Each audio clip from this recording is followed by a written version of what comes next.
This podcast was made on the lands of the Wurundjeri people, the Woiwurrung and the Bunurong. We'd like to pay respects to their elders, past and present, and emerging.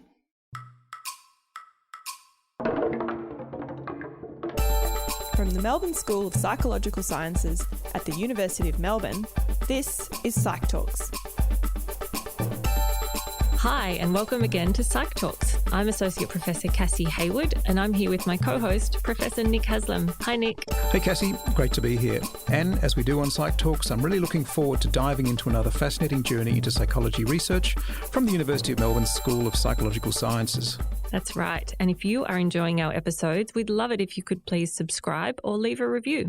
Yeah, or get the word out by sharing episodes with workmates, friends and family. Okay, so today we're looking at something that can affect many of us at some stage of life, pain, and its complex relationship with sleep. To guide us through their very insightful research on this, we're joined by Professor Amy Jordan and Associate Professor Natalia Brumley. So, Amy, you run a sleep lab and you do research on sleep, as you say. Can you tell us what a sleep lab actually is and how you study people while they're asleep? I mean, how do they fill out their questionnaires? That's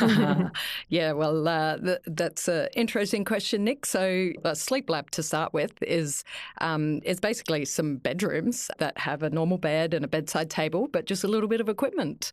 And then outside of the bedrooms, we have a monitoring area with a bunch of computers. So, of course, people aren't filling out questionnaires while they're asleep, but what we do is we typically put electrodes on their face and on their head, just on the surface of their skin, and then they plug into the equipment next to their bed. So they can still roll around and move around. Often it does take people a few minutes longer to go to sleep. But then once they're asleep, we can see that on the monitoring room. And we can either do nasty things like play auditory tones to wake them up, or we even have a vibrating device that goes under the pillow so that we can disturb their sleep, sometimes without them even knowing it, and then look at the consequences either for the brain or the body. I have 3 young kids who often end up in our bed. So even with all that going on, I think my husband would happily volunteer for any sleep-related studies you've got going on. So that gives us an understanding of how you study sleep. But I know one of the things you've been exploring lately is the relationship between pain and sleep. And maybe just to start off, I know people kind of have an understanding of what pain is. But Natalia, if you could just give us some proper definitions of maybe chronic and acute pain to kind of set us on the way. Yeah, sure.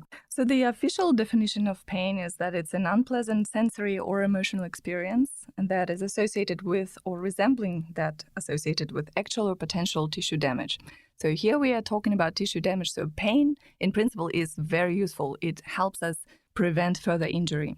However, often once the trigger is off, so there is no pain, there shouldn't be any pain, it can persist. And if pain lasts more than about 3 months, that's what we call chronic pain.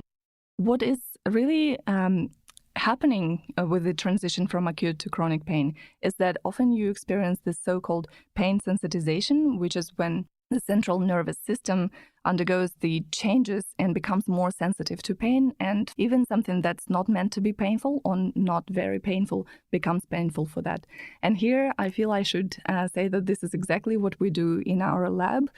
We measure pain sensitivity. So whether your response to pain is more amplified or normal, and we do it in a variety of ways. So we induce pain, so either heat pain or pressure pain or cold pain, and then we look at what point a person says this is painful. So what is their pain threshold? And the higher the pain threshold, the less sensitive you are, and the opposite. Do people differ in their pain thresholds or pain sensitivity? Are there common themes in who will press that button that it hurts sooner rather than later? Yes, absolutely. So the agent, sex and personality even is the predictor of how sensitive to pain you are. For example, females are a lot more sensitive to pain. And then people who actually have chronic pain conditions are known to have increased pain sensitivity, again, due to pain sensitization. Women are also they feel more pain because they amplify the emotional aspect of it. Right, that's really useful background, those definitions of acute and chronic pain and how they're related. Very useful background, I'm sure, for where we're going with this. So can you tell us a bit about the relationship between sleep and pain? I guess intuitively you'd imagine that if you're experiencing chronic pain, of course, it'll be harder to get to sleep. But I imagine the story's more complex than that. Yes, indeed, a very high percentage of chronic pain patients find it difficult to sleep, so they experience some sort of sleep disruption. But what one of the earlier studies by Edwards and colleagues in 2008 showed that the effect is bidirectional. So what they did is they called almost 1,000 people a few days in a row, asking them how many hours they slept and how much pain they were experiencing, how many symptoms of pain they could report. And then they did some sophisticated statistics, and what they found that obviously the amount of pain predicted some sleep disturbance the following night, but importantly, a lot of the effect came from the night before. So those who slept less than 6 hours or more than 9 hours reported more pain the following day. And in our own work, we work with experimental pain, so not these natural fluctuations in people's pain symptoms, but rather pain sensitivity. And what we're interested in is whether there are any studies that already have been done in the lab that would look at what was happening with the sleep before the pain measurements and how that affected the pain measurement. And our Amy and I have this amazing PhD student, Shima Rui, who did a systematic review where she looked at the effects of total sleep deprivation, where you do not sleep at all, or sleep restriction, where you sleep fewer hours than you normally would, and then sleep fragmentation, where you are waking up in the middle of the night multiple times, and looked at how that was affecting the pain thresholds, which I mentioned, different types, as well as the more dynamic pain measures, how much pain people experience when they receive a repeated stimulus, so whether the pain increases, and how much of the pain inhibition or reduction in pain they get when they get two pain stimuli at once. So looking at those different pain measures, Shima found that there was indeed a lot of change, especially due to total sleep deprivation. So it does affect your pain the morning after. Wow. And so also it's so handy to know that sleep quality is not just how much you're getting, but that there are other parameters involved as well. So are we talking here only about people who are experiencing clinically diagnosed pain or sleep problems, or is this something that could also affect people who are just doing shift work or having reduced sleep because they've got young children or things like that? Yeah, so certainly with shift work, it's well known that they have increased rates of chronic pain problems. How much of that is due to the sleep, the poor sleep that they're getting? Even if they're sleeping during the day, often their sleep is not as good. They might have, a bit of a sleep during the day and then a nap before they go on to work at night. But they also have lots of other problems as well. So there's higher rates of obesity. They often eat at abnormal times, which means that they have a higher rate of all sorts of cancers and diabetes and things as well. And so how much of the increased rate of pain problems they have is due to the sleep it's probably all interrelated, but it is certainly true. And the broader question, we know even healthy young, university students like we study in our labs, if we disrupt their sleep, their pain processing is altered the next day as well. So it does seem to be a broader than clinically defined pain and sleep problems. Are there other differences that come into play? So you mentioned before some gender and age differences in pain. So do those demographic groups play out in terms of a difference in how sleep and pain interact? Yeah, that's exactly what our PhD student, Shima, her meta-analysis showed that how sleep influences pain depended in the studies on how many women were in the studies. So if you had a study that was all women, then their sleep-pain relationship was really clear. If you had a study with 50-50 or with more men than women, then this relationship appeared to be somewhat different. And age was another factor. So the same factors that contribute to your pain sensitivity seem to be altering the sleep-pain relationship as well. I should also mention that a lot of the pain disorders are predominantly occur in women. For example, osteoarthritis, migraines, or fibromyalgia, you mostly have women affected. And interestingly, there has been not as much research done in women specifically. Up until 50 years ago, there would be mostly men tested because of the belief that menstrual cycle affects pain, which it does. But so women were often not included in clinical trials. The same is animal work has been mostly done in male rats or male mice and not female ones. So a lot of the treatments that have been discovered have actually not been tested in women or have been predominantly following the pathways that are more true for men than women. That's changing That now, is right? very much changing. And in fact, 2024 for the Association for the Study of Pain, the International Association for the Study of Pain, is the year of gender and sex differences in pain. There is also a lot of difference in government policies, and there is the Victorian sex pain gap occurring at the moment. So there is a lot of interest in sex differences in pain, but there is definitely a gap, and there is definitely the niche there to address. Do we know why there are these differences?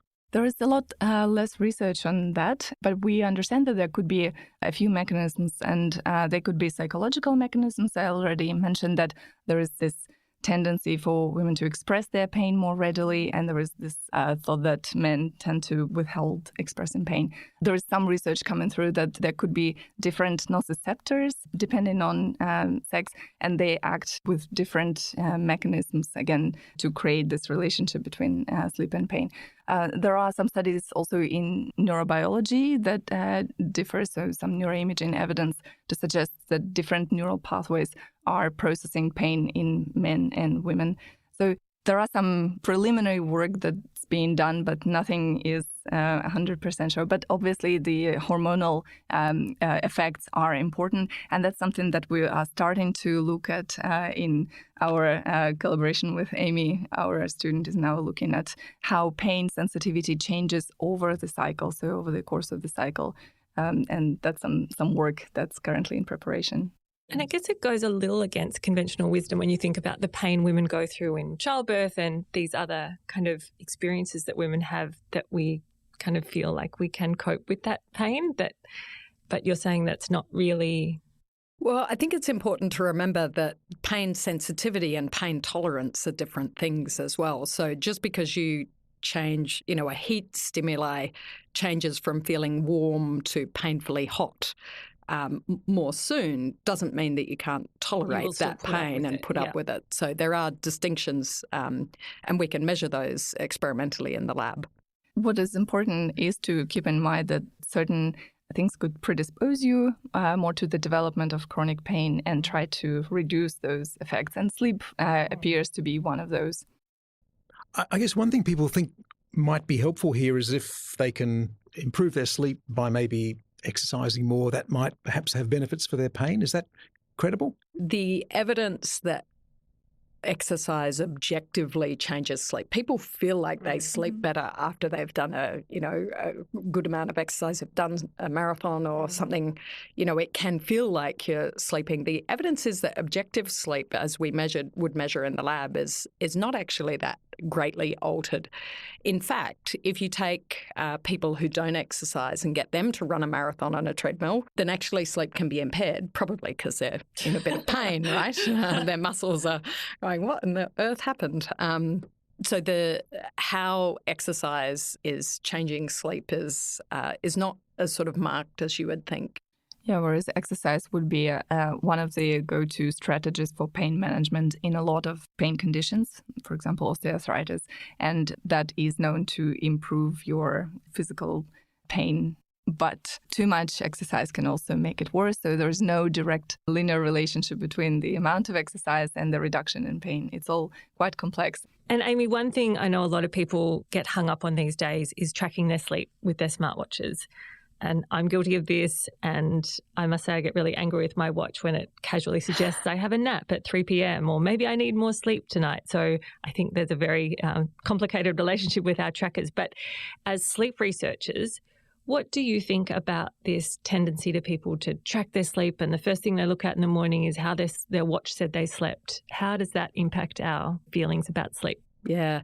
So given that the prevalence of insomnia is so high in the community, I think the watches and, devices that can measure sleep in the home now can be problematic. So if people are waking up and, stressing that they didn't get sufficient sleep and, I better go to bed early tonight and develop anxiety about their sleep, then of course it can be completely counterintuitive. On the other hand, I think if somebody is feeling sleepy throughout the day, they're not really sure, is this just old age? Am my kids, been in the bed all night long? Is that why I'm not feeling refreshed when I wake up in the morning? Then the watches can be useful if they show that, actually, you know what? You didn't go to bed till 1 a.m. last night and you were up at 5. Presumably you don't need a watch to tell you that. But for some people, it can be insightful into their own sleep habits. But I do think it's more likely that it's causing stress and anxiety, and certainly GPs and sleep physicians are reporting more and more people are coming in, my watch says this, what do I do about it? And the reality is in many cases those people might not have problems at all. And it seems very precise and accurate. It says you got this much REM sleep, this much deep sleep. Is that an accurate reflection of your sleep, or is there still some? Yeah, so the different devices have been validated against sort of the sleep study like we'd do in the laboratory. Some of them are reasonably accurate, but I think the difficulty is because these are commercial products, their algorithms are being updated and changed all the time. And so even if last year your particular brand of watch was observed to be, quite accurate, you've got no idea what's happened to the algorithms between then and now. They're based on heart rate, most of them these days, movement, of course, but then heart rate, and then they can derive respiration rate from the heart rate signal as well. So that's what most of them are using. Speaking of tracking your sleep, there have been studies not in pain, but in cognitive performance where people were told that they either slept well, for example, with a particular sleep stage, they had enough sleep in that stage or not enough. And after that, they measured the participants' cognitive performance. And those who were told that they slept poorly actually performed worse than those who were told that they slept well. So this is important to keep in mind that this subjective information is almost more important than the objective information from your watch that might make you feel worse than you actually do feel. And Natalia, just to clarify there, the information they received about their sleep was not necessarily true. That's right. That was a complete placebo, nocebo type of scenario where the information was irrelevant. They were either told that they slept well or slept poorly. It had nothing to do with their actual quality of sleep. In fact, all of them slept well that night. So much about sleep and pain is subjective perceptions. And the subjective perceptions don't necessarily map directly onto the objective truth anyway. And maybe the subjective perceptions are just as important in some ways. So I guess the other thing that gets a lot of attention these days is not just screen time and monitoring watches and things like that, but also specifically blue light. So what's your take on screens before sleep? Yeah, so certainly the experimental evidence done in labs like ours have put an iPad, 30 centimetres from someone's face at full brightness, and in a darkened room there has been clear effects in terms of sleep. So they can demonstrate that it takes you longer to fall asleep, and if you put blue light blocking glasses on, that effect can be minimised. Of course, when we're using iPads at home or TV or looking at our phones, that's not how we typically use them. And so I think probably for most of us, actually the rest of our home environment is probably just as important. So are we sitting with bright white walls and fluorescent lighting on at maximum light at 9 o'clock at night? Or do we have it like at sunset outside with warm lighting and nice and dim, calm environment like you need to get ready for sleep? So I think there's the effect of light from devices when iPads are used in the home is much smaller than what's been observed in the laboratory. Having said that, I still have my night mode on my phone and, I do try and minimise this personally because I think whatever I can do to help is probably good. But I think the home environment is probably more important. The other aspect with devices is what you're actually doing on the devices. So if you're watching nature documentary that you're not particularly interested in, you've got the blue light, turned down, that might not impact your sleep anywhere near as greatly as if you're playing a video game with your mates, or if you're on social media. For teens, this is a big issue these days, that if all of their high school friends are having a group chat, they don't want to say, look, it's 9 o'clock, I need to wind down for bed now. They want to hear what their friends have to say. And so this fear of missing out on the social interactions is actually a big driver of teens staying awake at night. So I think the light is one aspect, but then, what you're doing on the device is probably as big a factor, and your home environment. So a little bit of passive consumption of screens probably isn't going to impact sleep as much as a discussion or a social interaction that people are having via their screens. Yeah, that's exactly right. And so, my kids haven't got to the teenage years yet, but my plan when they have phones, etc., is to have an arrangement where, yes, they can use them up until an hour before their bedtime, for example, and then they can watch some TV after that, as long as it's not a thriller that's going to get their heart rate through the roof. But to have some compromise there, that they can have it for a certain amount of time, but no phones in the bedroom, I think will be what I plan to attempt to get them to stick to. You'll have good plans. Yeah, that's right. The reality might be a different story. The other thing with kids these days is a lot have these kind of LED lights in their room, or fairy lights or coloured lights, either gamers or just for some decoration. Does that have an impact on their sleep? Should we say it has to be a certain tone of light if they've got these fairy lights that are on, while they're trying to sleep? Yeah, it's a good question. I don't know that there's actually been that much research done on it. However, again, the blue light effect is real. And so my kids got bunks a few years ago, and the oldest on the top bunk wanted a light so that she could read at night. So we put some strip lighting on there, and I turned it on. I was like, oh, my goodness, what have I done? This is so bright. And so, again, I was like, right, well, that's it. We'll just put some red cellophane over the top to make it a warm, calm, think of sunset. That sort of is your evolutionary has been a good key to the body down. That it's time to wind down and get ready for the restful part of the day. Mm-hmm. And I think a lot of parents can kind of relate to uninterrupted sleep or wanting to maximise the sleep that their kids get. So I'm sure they're taking notes, as I am. But in more serious scenarios, if someone is suffering from chronic pain, what can they look at from a sleep perspective to help them with that pain experience? Is it more than just, monitoring their social media and putting some red lights in their room? Yes, some of our research in healthy participants indicates that sleeping between 6 and 9 hours is probably a good idea, because some of our own research shows that even if you are not objectively experiencing any problems sleeping less than 6 hours, we still observe an effect on pain sensitivity. So you're less able to inhibit your pain. Yeah, I mean, I think the prioritizing of sleep, work with their doctor. If pain is causing them to have problems sleeping, then pillows in appropriate place if it's osteoarthritis and those sorts of things to make their bedroom as comfortable as they can. Working out the timing of their medication. This needs to be done in consultation with their doctor. For example, opioids that commonly people might take do have depressant effects on breathing. And when you go to sleep, you already have a depression in your breathing. So you certainly want to do that in consultation with your doctor. But trying to minimise your pain so that you can maximise your sleep is really important. And then I think the other thing that if you do have a bad night, try not to catastrophise about it. If you're awake at 3 o'clock in the morning, you're uncomfortable, you're having difficulty sleeping, to try and not immediately think, right, tomorrow's going to be a disaster and get stressed about it, because then you're less likely to be able to go back to sleep. So this is where mindfulness can be really useful, to sort of just accept what's happening, try not to be too disturbed by it as much as you can, and relax. And maybe if you've got kids, Cassie, enjoy the silence of the house. Good advice. And that sounds like, generally good advice, not just for people with chronic pain, but for those listeners who don't have chronic pain. I mean, what other things can you do to just improve your sleeping? practically? Yeah, so I think one of the most important things that's often overlooked is keeping a fairly consistent routine.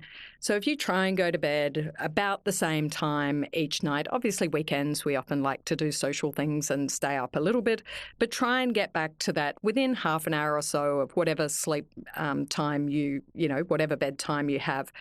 If you do that regularly, then your body is just primed for sleep at that time. Your circadian rhythm, your internal body clock gets into a nice, strong rhythm. And so even if you've had a bit of a bad day, your pain's a bit worse or whatever, you'll be more likely to be able to sleep. In terms of other things that are really important is to introduce a wind down time. And this comes back to what we were talking about with the screens as well. So about an hour before bed, it's good to turn off the computer if you're an academic like us, or to, shut down the social media if you're a teen. And to, again, have that time to let your body relax and wind down and get ready for sleep. For younger kids, having a bath is really good. It actually works really well for adults too, and there's probably an excellent solution for people with pain. So when we have a warm bath or a hot shower, we actually we get quite warm, our skin flushes a little bit. So then you get out of the shower and your core body temperature actually falls. And that's a critical part of going to sleep. Our core body temperature drops. And so that's why having a bath helps. So that can be a good thing to incorporate, particularly for kids, but into the wind down time. The other thing is just keeping an eye on your drive for sleep. So across the day, obviously our drive for sleep builds up and up. If you have a nap at 5 o'clock in the afternoon, you're going to reduce that drive a little bit.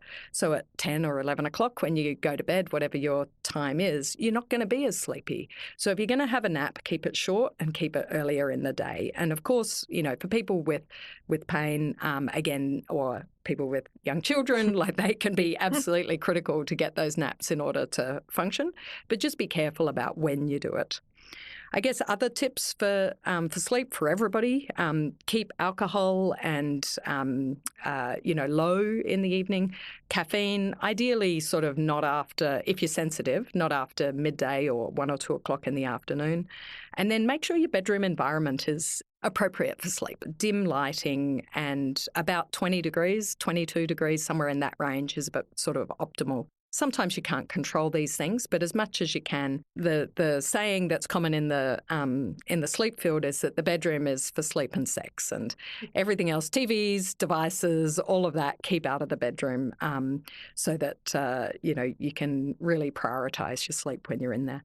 So, Amy, when you go to a sleep conference, does this mean there's no drinking? Does this mean you sort of all leave at 8:30 to have your warm baths and then go to sleep? Because it's not what I heard at all. It's funny because I'm instantly brought back to the sleep conference in Adelaide last year, where about 3 o'clock in the morning, most of the conference was in a bar dancing. So I think that answers that question.